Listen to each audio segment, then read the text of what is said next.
pemirsa, ada segmen baru dari On The Spot malam ini.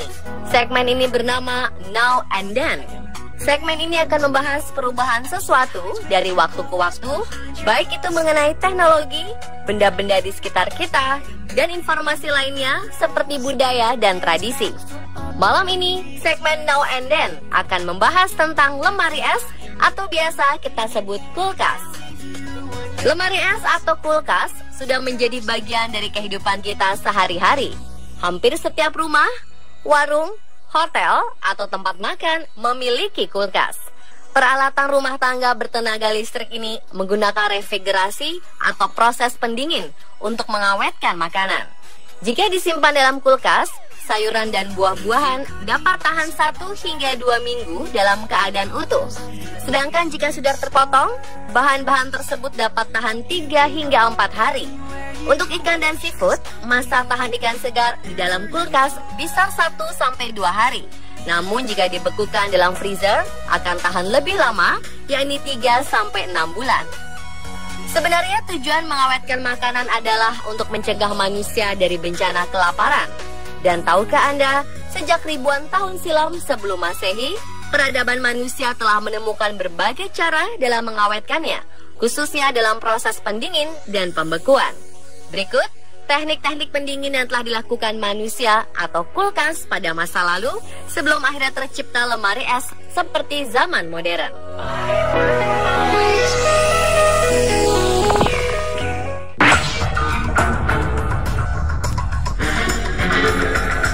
Lemari es tertua yang pernah diketahui adalah rumah es yang dibangun oleh Zimrilim. Zimrilim adalah seorang raja di Syria tahun 1700 sebelum Masehi. Saat itu sang raja memerintahkan untuk membangun sebuah gedung yang di dalamnya terdapat es. Sumber es tersebut diambil dari gunung-gunung terdekat dan lokasi rumah es dibuat tak jauh dari sana untuk meminimalisir terjadinya kekurangan es. Raja yang pertama memerintahkan pembangunan rumah es ini bermaksud untuk menjaga benih-benih tanaman sehingga dapat digunakan setiap saat.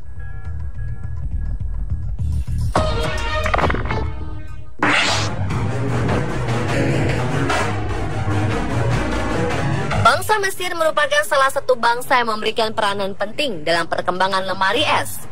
Saat itu wilayah Mesir yang sangat mustahil mendapatkan es memiliki cara sendiri dalam menjaga bahan-bahan makanan mereka, yakni menggunakan proses alami iklim wilayah Mesir, di mana mereka memanfaatkan perbedaan suku yang signifikan antara siang dan malam. Bangsa Mesir menggunakan guci tembikar bernama amphora. Ketika malam hari, guci berisi minuman anggur ini diletakkan di luar rumah. Para budak menyemprotkan air pada guci tersebut, sehingga air yang mengembun di sekitar guci akan mengalami pendinginan saat angin malam melewati guci.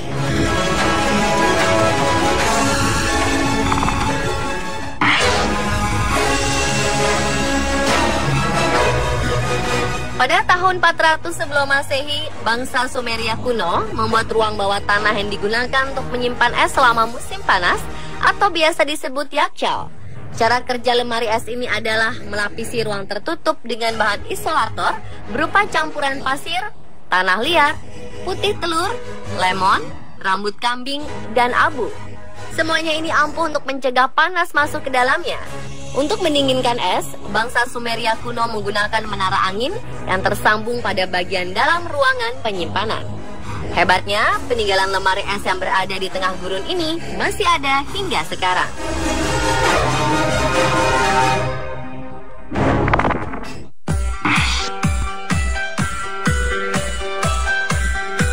Pada tahun 1784 ditemukan sebuah alat yang menjadi cikal bakal penemuan lemari es.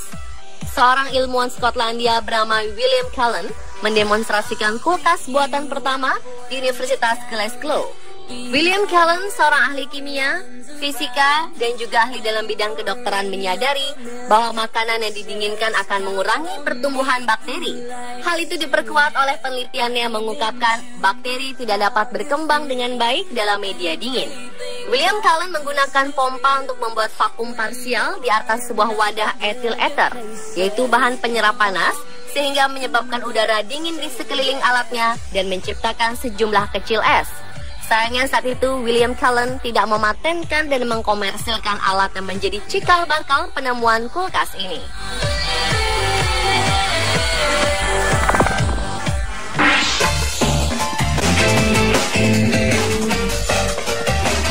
Pada 1805, seorang ilmuwan asal Amerika Serikat, Oliver Evans, merancang lemari es pertama dalam bentuk mesin. Evans menggunakan metode penguapan dalam sistem pendinginnya. Sama seperti William Cullen, Evans juga tidak pernah mengembangkan penemuannya ini lebih lanjut. Paten untuk mesin pendingin pertama baru dicatatkan tahun 1834 oleh Jacob Perkins. Perkins merancang lemari es menggunakan prinsip siklus tekanan uap. Aplikasi sistem refrigerasi atau dengan kata lain mengatur suhu sampai mencapai suhu di bawah suhu lingkungan tak hanya digunakan untuk pengawetan makanan. Oleh ahli fisika asal Amerika Serikat bernama John Gorey, alat pendingin diciptakan untuk mendinginkan ruangan pasien yang menderita penyakit kuning di rumah sakit Florida. Dari penemuannya ini, Gorey mendapatkan paten untuk alat tersebut pada 1851.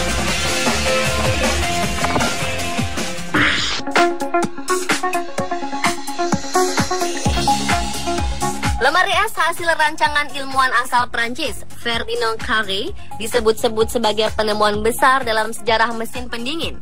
Lemari es rancangan 1859 memiliki sistem pendinginan yang lebih kompleks. Tak seperti mesin-mesin lainnya menggunakan air, Carré menggunakan amonia sebagai bahan pendingin.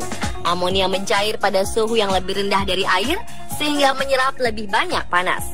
Lemari es amonia ciptaan Carré terus berkembang dan banyak dipakai oleh industri-industri minuman berskala besar dan pengemasan daging.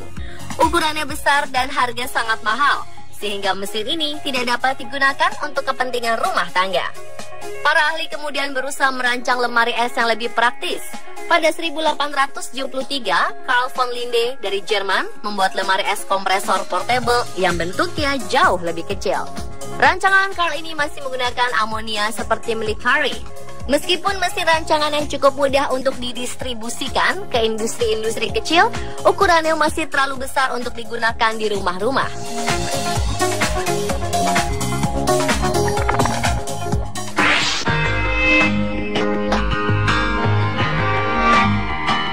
Ternyata amonia yang sebelumnya digunakan untuk lemari es berbahaya bagi manusia, bahkan dapat menyebabkan kematian.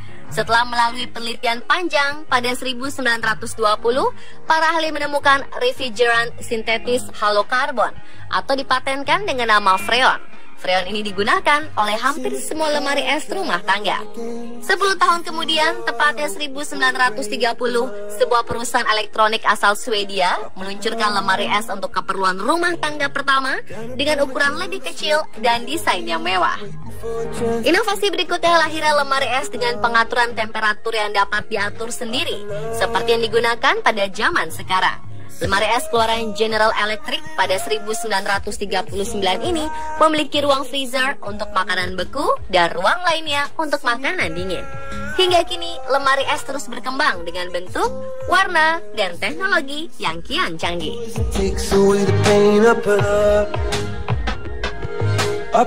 Dan pemirsa, itulah perubahan lemari es dari masa ke masa versi on the spot.